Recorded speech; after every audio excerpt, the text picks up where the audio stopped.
We took all of the money that we spent on marketing over the course of, 18 months that we could have purchased, for cash, a house on the beach at the Jersey Shore, and at least we would have had something to show for it. Hey guys, Damien Stevens, host of MSP Mindset, founder and CEO of Servosity. Have you been frustrated by spending a ton of money and getting nowhere when it comes to growing your business? I know I have. Today I'm blessed to be joined by Robert Choynowski, and he went from mediocre growth year after year and spending enough to what he calls he could buy a beach house to triple-digit growth every single year. If you want to learn how he cracked the code to grow his business and how you can grow your MSP, don't miss out on our conversation today. So, Robert, take me back to 2022. Okay. What was it that got the fire in the belly and to decide to do something differently?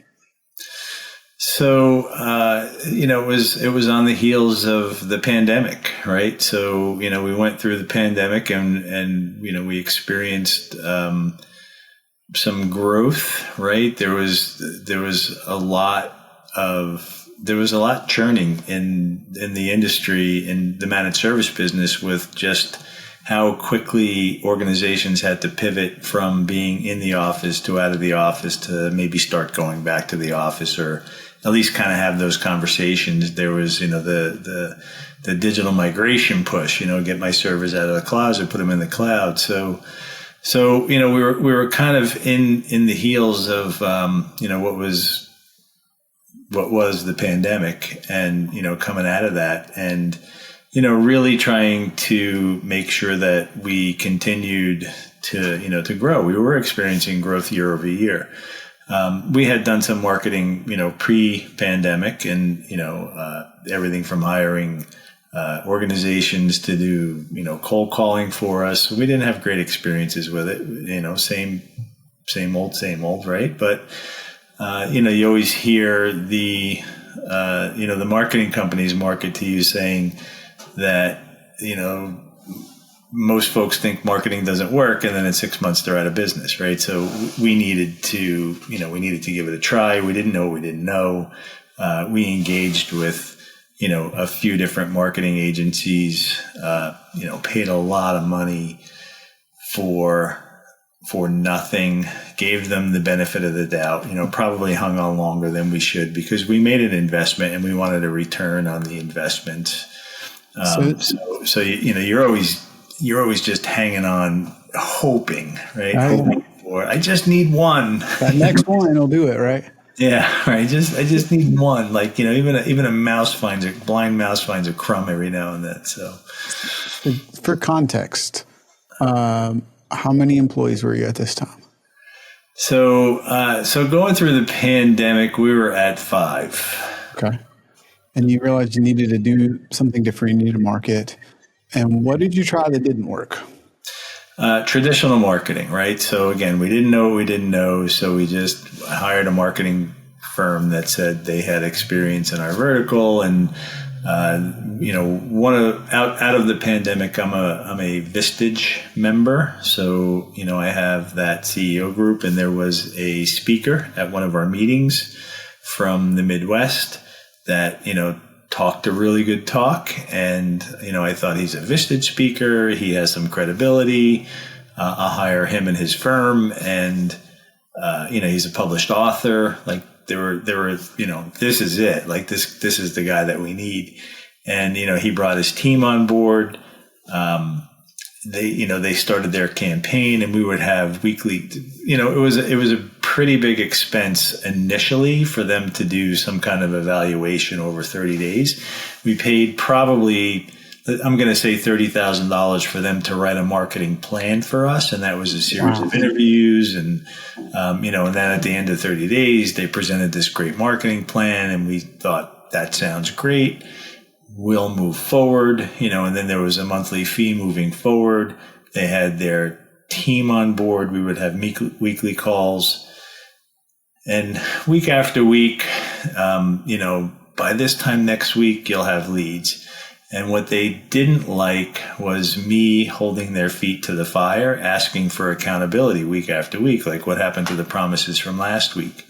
So, I think I hurt their feelings a little bit.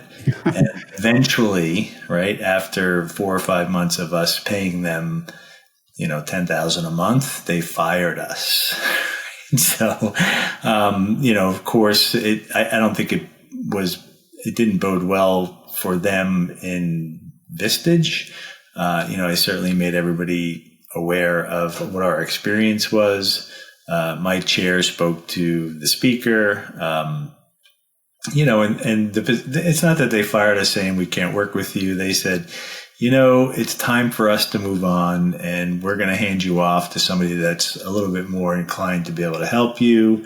And of course, and they just made a recommendation, right? So I wasn't really interested in moving forward with somebody that they recommended. Right.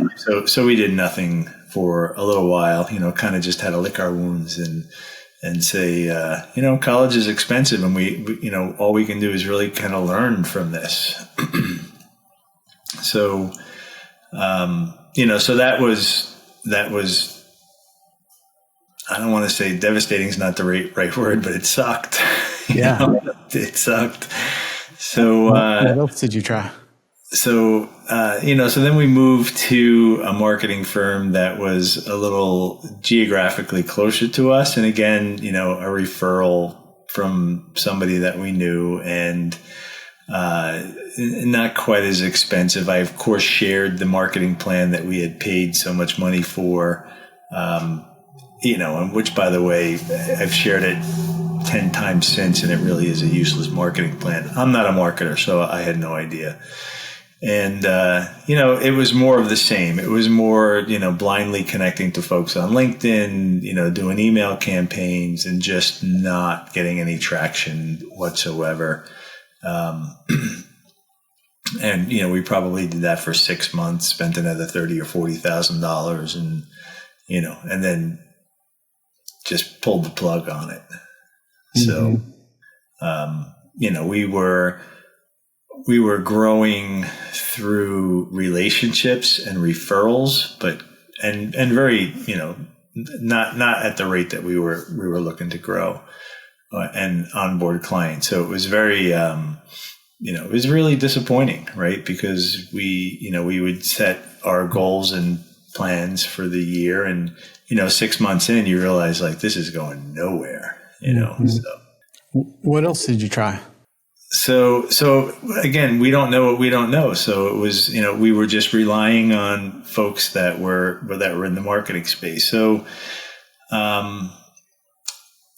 after going through 3 or 4, marketing companies, and literally they were all doing the same thing, right? So you keep saying, what else did you try? And we tried more of the same. So, I consider that to be, the definition of insanity, right? We're going to do the same thing over and over and expect a different result. Yeah. So I knew Joe from Start Grow Manage, and he happened to reach out to me one day, and it was right on the heels of me firing a marketing company, and I had that conversation with him, and I engaged Joe to help us market and grow the business, and he was the one that really opened our eyes to, we need to fix the back end first, right? And I was very impatient at that point because we spent a lot of money and a lot of time, trying to acquire new customers. And now I'm hearing that we're not going to this is not what we're doing now. We're going to work on some other stuff first. Right. So what's your interesting quote about the amount of money you spent? You could have. So the interesting quote is, it's not the quote, it's a running joke, is that, and it's painful, right? The running joke is that if we took all of the money that we spent on marketing over the course of, 18 months ish, that we could have purchased, for cash, a house on the beach at the Jersey Shore, and at least we would have had something to show for it. Right? But, at the end of the day, the money was gone, and all we could do is lick our wounds. And, I have some friends that say to me, college is expensive, right? So lessons learned, make sure you learn from it, and you move on, and you're better for it in the end. Hey guys, Damien here. As I continue to interview the top MSPs in the world, one thing has become incredibly clear. It's time that we let go. Even more than that, every time I focus on my zone of genius and get out of the way and do the very few things I'm good at and delegate to others, I'm ready for that next level of growth. So if you're ready for that next level of growth, one way that I could help you is with Servosity. We co-manage your backups and disaster recovery so you can focus on what you do best, let us do the rest, and then what we do is we test the backups every single day so you never have to worry. If you'd like to learn more, click the link below. I asked that and appreciate you sharing it because I think, like you said, just kind of like college is expensive, right? Unless you're an expert in that area, you're going to spend often a lot of time and money and effort trying to learn that. I think it's an interesting parallel for the clients that, you market to, and they don't understand one MSP from another, just like you didn't understand one marketer from another. And they can often be led astray, and not, the reason I say that is I think in this industry, we all go, why don't they get it? Can't they see how we're different? Right. When we go out to acquire something, let's say marketing, we're kind of in the same boat. So yeah, it's interesting. Sometimes you feel like you just want to take a prospect and bang their head on the wall and say, you don't understand. Like this is the best thing for you. But you're right. You can lead a horse to water, but you're not going to make them drink. So yeah. When we're tell me working, about Joe. You engaged Joe Rojas, started Grow Manage, and he said, no, you can't do marketing, which had to be frustrating, all the time and money. And if you're like me, I always feel like I'm behind now. So I got to get there faster. Exactly how I felt. And, it was kind of his strategic vision too, is like, listen, it's not that you're not going to sell, you're just not going to do any marketing, right? And you're not going to engage with new clients. You're going to support and manage your existing clients, and you're going to grow organically with your existing clients, which is exactly what happened. While we were evaluating, all of our tools and everything we were using on the back end and our process for onboarding, it became pretty glaring that, had we been onboarding clients, more than 2 or 3 at a time, that we would have been stepping on our own toes and really risked those relationships on the back end, right? So we may have had clients coming into the front and then leaving on the back, right? And that's worse. To me, that would be way worse, right? Our objective is to never lose a client, right? We want to support our clients and have them stay with us forever. We've achieved that level so far.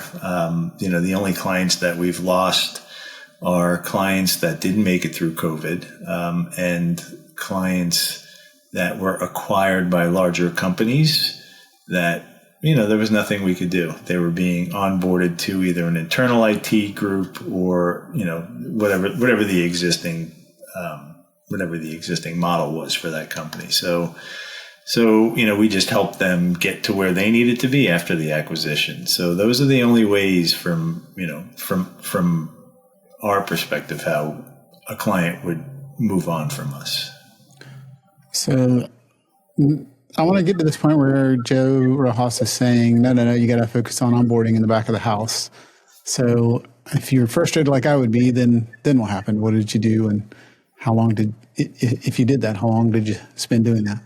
So 2 years, right? We spent a long time, and it was genuinely very frustrating. And because, I think society today is, one of instant gratification, right? You can get anything on a moment's notice. You can order things from Amazon and have them show up at your house the same day or the next morning. And,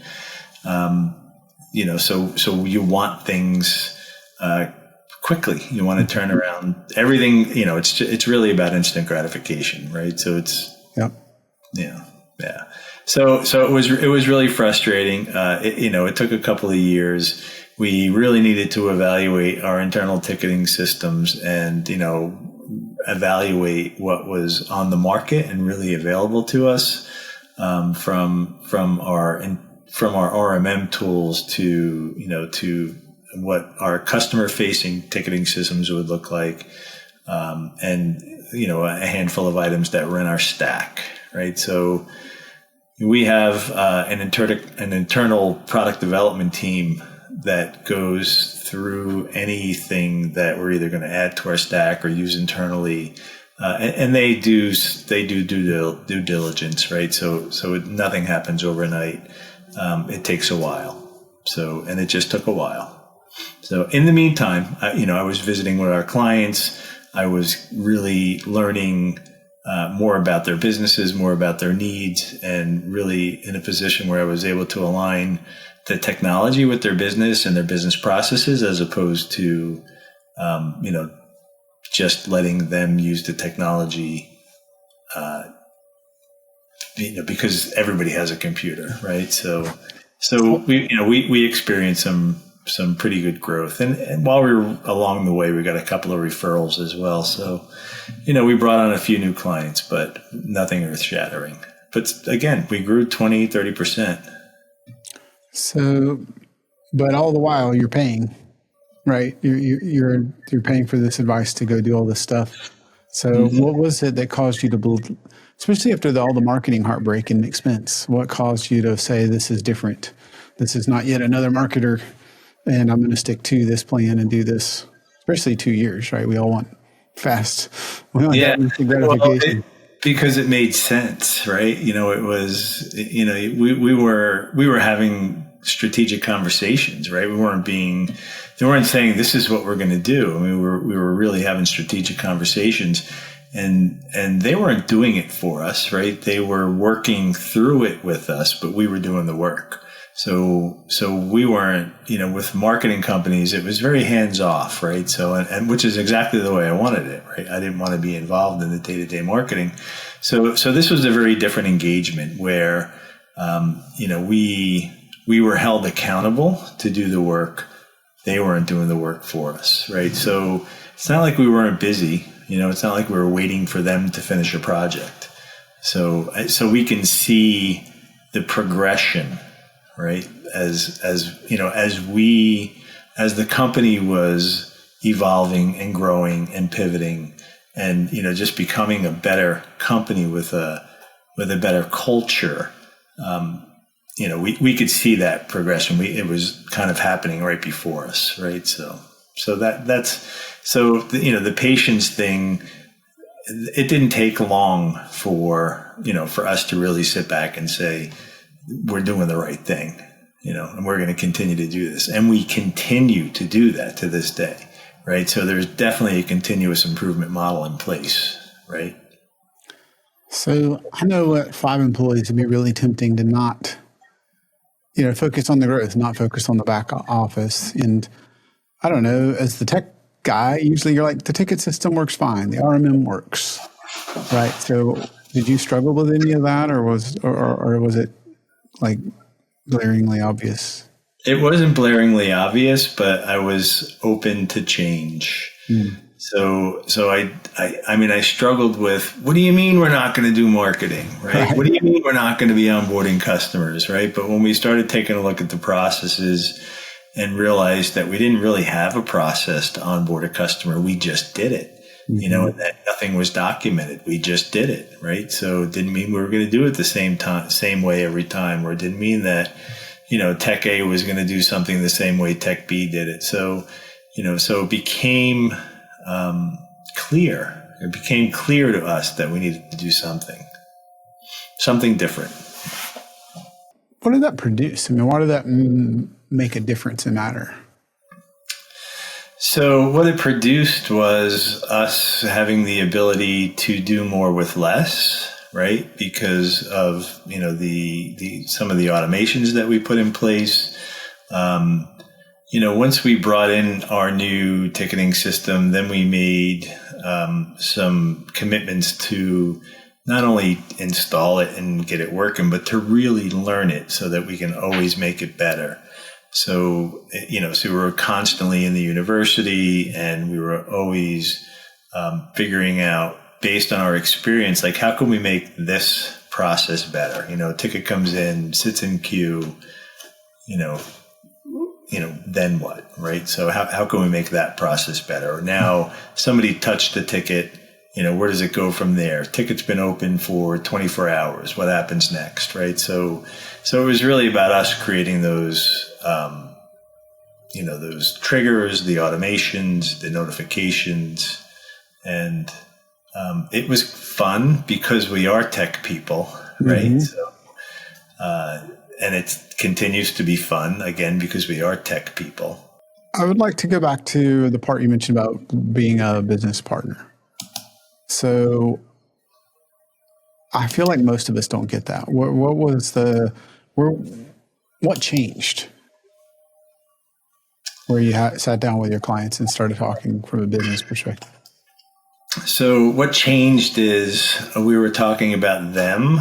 We were talking about their needs. We were learning about their businesses as opposed to us going in and saying, this is what you need, right? You need an RMM. You need, endpoint protection. You need, we need continuous monitoring.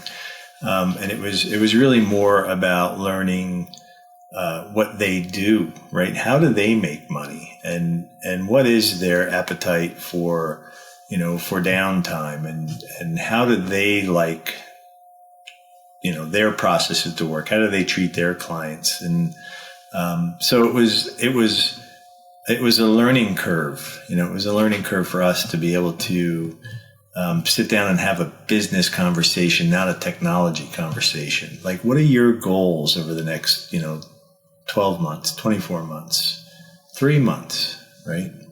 So those are the kind of questions we were asking as opposed to, going in and saying, I got this really new shiny widget that I think you need. What did you learn out of that? We learned that, so one of the things we learned is that if you have, two very similar organizations that are on Fifth Avenue in New York in the same building, and one is on the 5th floor and one is on the 6th floor, and they both have 60 people, that they may operate in very different fashions, right? So, so that the one size fits all may not work for each of them just because they're similar organizations. At the end of the day, you're working with people, right? So that really is the bottom line. Mm. So I want to kind of go into this next part, but help set me up for this the right way, Robert. 2022, you're growing 20, 30%, something like that. Mm-hmm. Yep. And then what was the growth in 23 and 24? So, we were aspiring, as we continue to aspire, for triple-digit growth year over year. And, once we knew we were in a position to really onboard more than, one or two clients at a time with, with the right amount of resources, then the marketing and sales started again. So we're still doing some of the traditional marketing, through LinkedIn and email campaigns just because it's part of it, but not something I would pay exclusively for.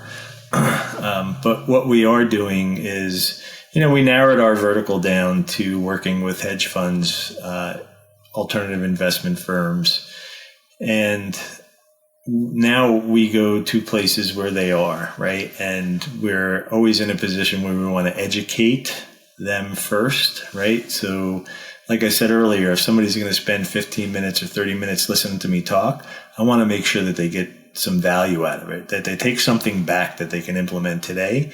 And the byproduct of that a lot of times is sales. So the sales will come, but we're not selling, right? We're educating and we're doing the right thing. Yeah. So you went from not niched to niched on alternative investment firms. Is that right? That happened around 2023. Yeah. Okay. We went from agnostic to very specifically niched, and we struggled with that, right? So, we started with, finance, and we'll include, anything remotely related to finance, right? So insurance brokers even, right? So it has nothing to do with finance, because we were afraid not to have that, that big net we can cast over an area.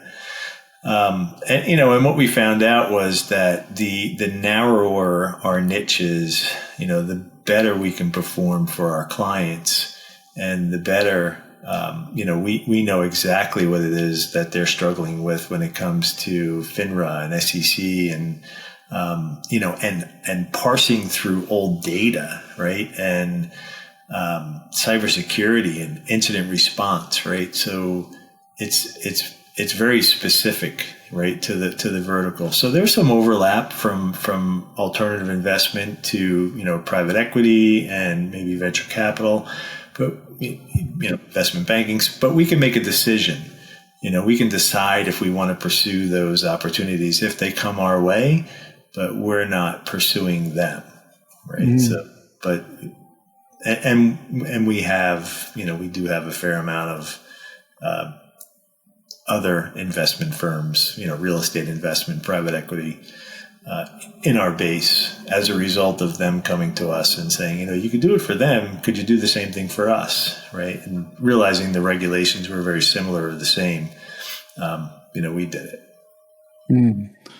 So you struggled, but you decided to niche on not only alternative investment, but was there additional, was it in this size or this geo, or were there additional parts to that?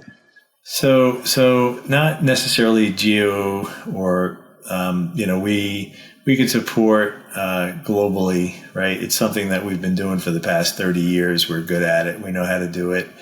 For us to support clients in California, we can support clients in England or London just as easily as we can. When we get into some of the other areas of the world, Japan and some of those Asian countries, it gets a little bit more challenging, but we still have the resources to do it. We're not marketing out there, right? But if somebody happens to have an office in one of those areas, we're not going to say we can't do it, because we can.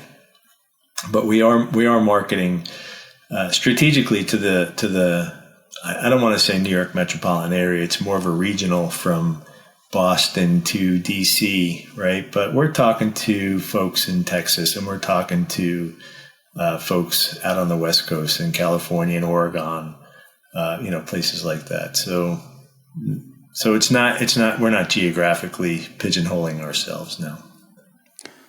And so I wanted to kind of hear you say this. 2022 was 20 something, and then tell me what the growth in 23 and 24 has been. Yeah. So the growth between those 2 years was over 150%. And, largely due to our being where our clients were, right? Speaking, educating, and we're just continuing to do that. And, we're always looking for guest spots on podcasts for the verticals that we want to talk to. We're very involved with, the associations for the alternative investment space.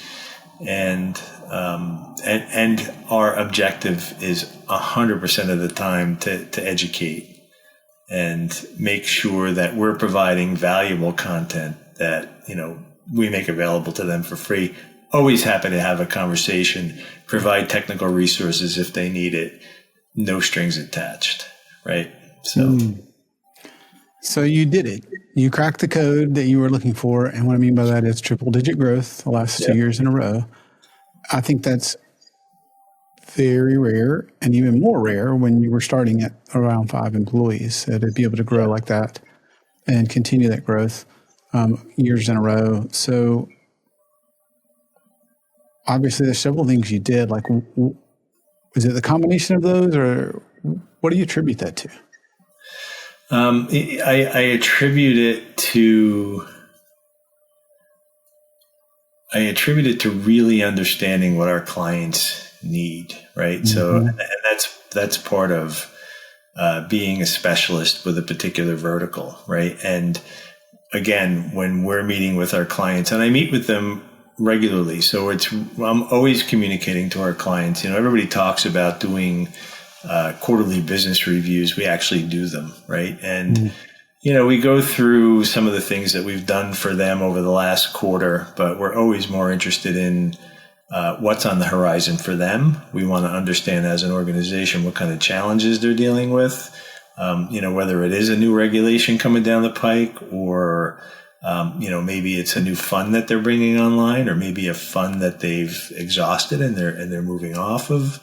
So we're always interested in their business, right? So we're never having technology conversations at this point.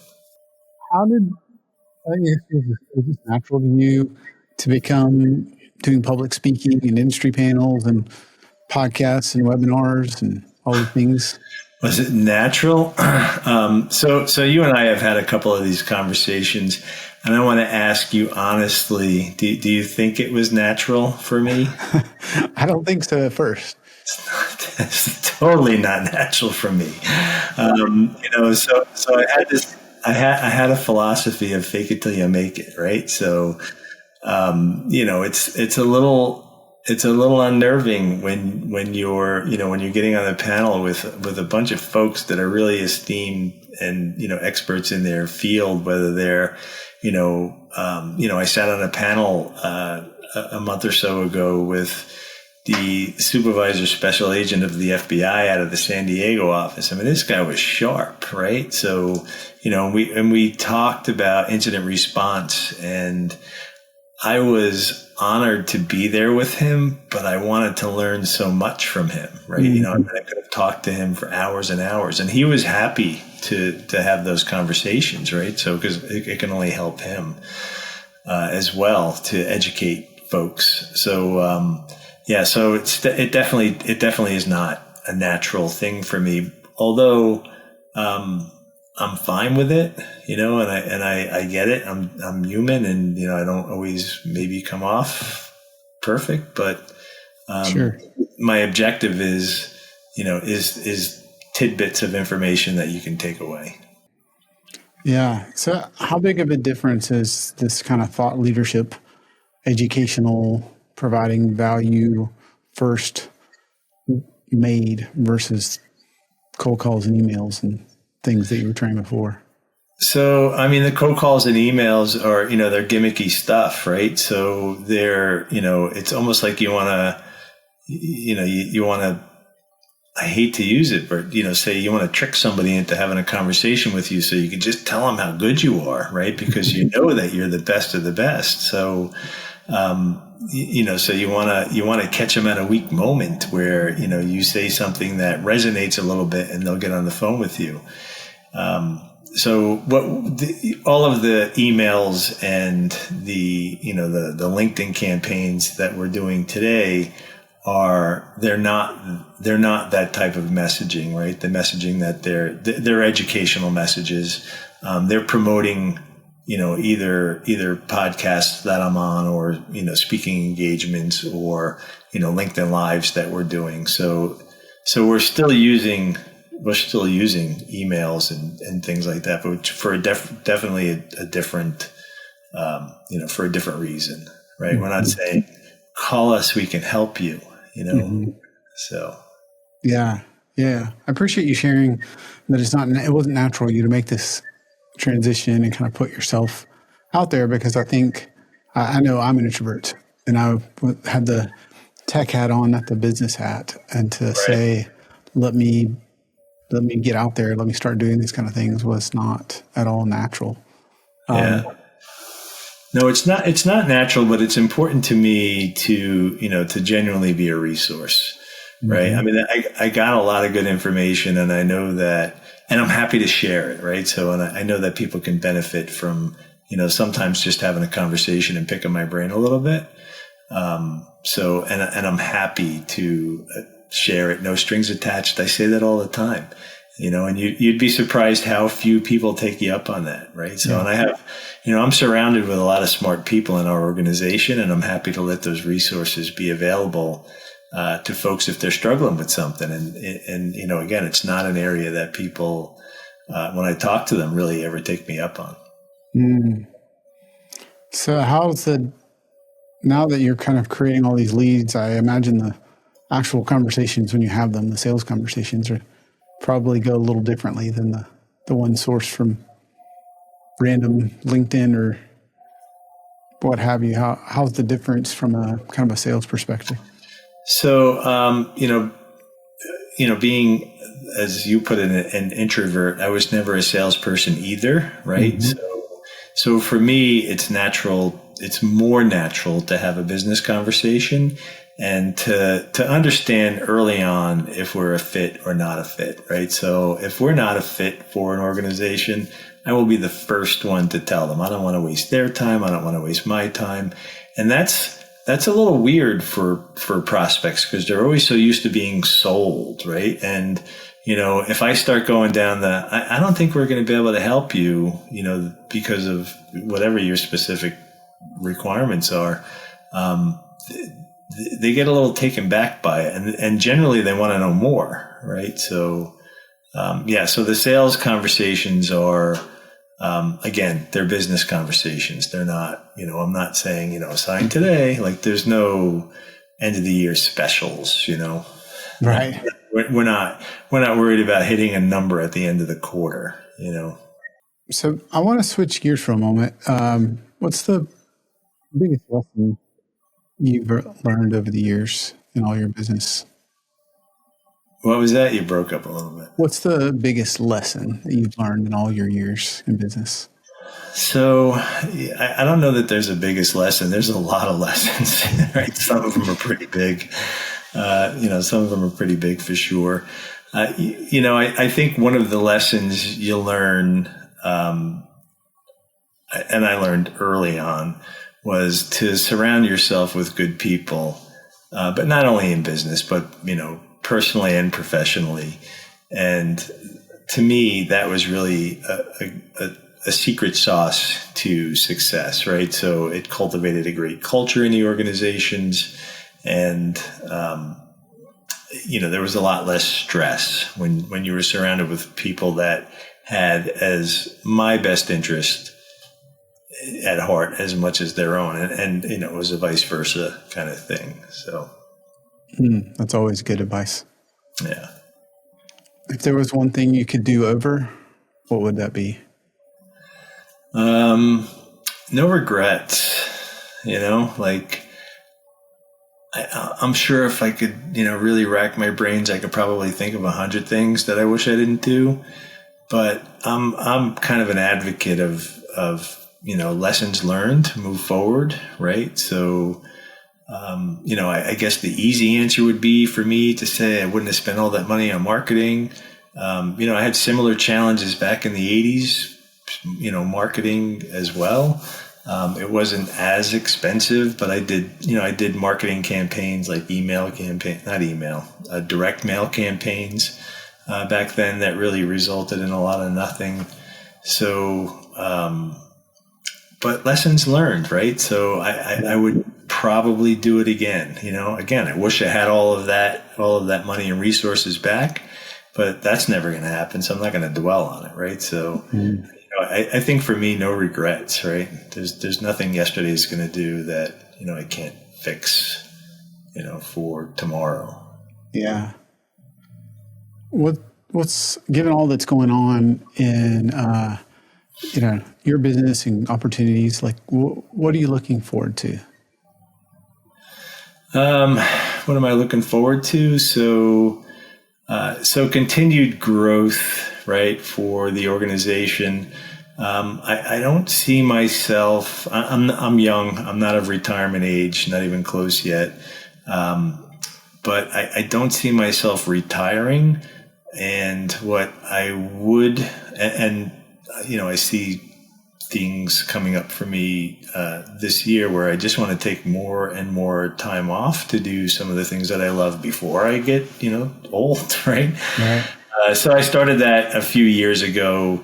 And I take a lot of time over the summer. If you can tell, I'm a motorcycle enthusiast and I ride my motorcycle with my wife around the country for a couple weeks. I don't bring any technology with me. I'm completely unplugged. And this coming year, we're planning. We don't plan any trips. We just go. But this coming year, the only thing we're planning is to make it into Alaska, right? Oh, wow. So we're planning, instead of a 2-week trip, more of a 30-day trip. And we don't even know when yet, but it's going to be this coming summer, right? Maybe it's going to be the last 2 weeks of June into the middle of July, maybe the middle of July into the middle of August. Wow. So those are the kind of things that I'm looking forward to, right? Just having the ability to do that and knowing that I'm going to have a business to come back to. Right. That's huge. Yeah. Very few people pull that off. That sounds like a really cool adventure. Yeah. So again, I worked a lot of years in this industry, and it's only the past 2 or 3 years that I've been able to string 2 weeks together. Right. And for anybody out there, I recommend it highly. Mm-hmm. So, I think the more time that you can string and go unplugged, right? Leave all your technology home. Mm-hmm. We're on a motorcycle, so I'm not even carrying a laptop. What's your biggest challenge in business right now? So, the biggest challenge for, I think, any small business is always customer acquisition, right? Mm-hmm. So, our goals are always set pretty high, and, we work really hard to achieve them. Acquiring not only customer acquisition, but acquiring the right customers. So, I think that's if you're ever going to ask me that question, that's always going to be the answer. So, we're always looking for smaller acquisition targets, right? But we want to make sure they have the right customer base and they have the right culture that folds into ours as well. So it's hard enough to find somebody that's willing to, to sell their business and, merge in. But it's, once you find that person and you start looking under the hood, maybe it's just not a good fit, right? And it could be, that, their customers are, not the right fit for us, or that their organization isn't the right fit for us. Interesting.